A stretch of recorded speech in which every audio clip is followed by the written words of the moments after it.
Hello, team. Today we're going to show you how to create a product page bundle using Easy Bundles. When you arrive at the bundle, click on Create Bundle. There are two types of templates, Product Page Builder and Landing Page Builder. Click on Product Page Builder.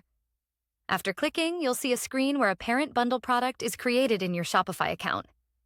Here, we can add steps, and within these steps, add categories.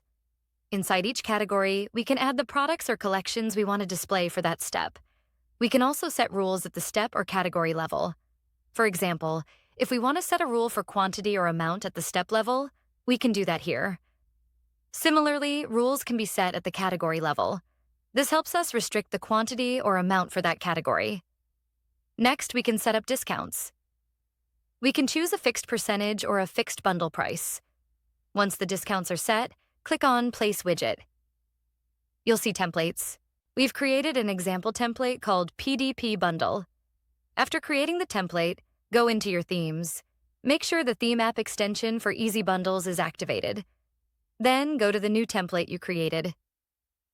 On the test bundle created in Shopify, we've added the product page bundle widget by clicking on Add Block Product Page Builder. The block is now visible. It's important to link the product created in Shopify to this template. This is how the bundle will look on the storefront. Once your product page bundle is created, you can change the templates by clicking on Customize Bundle.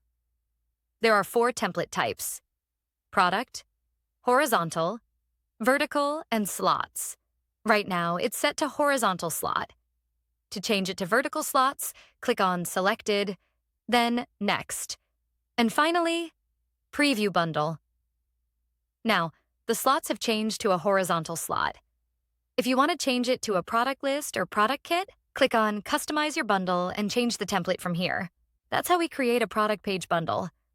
We hope this helps. Thank you.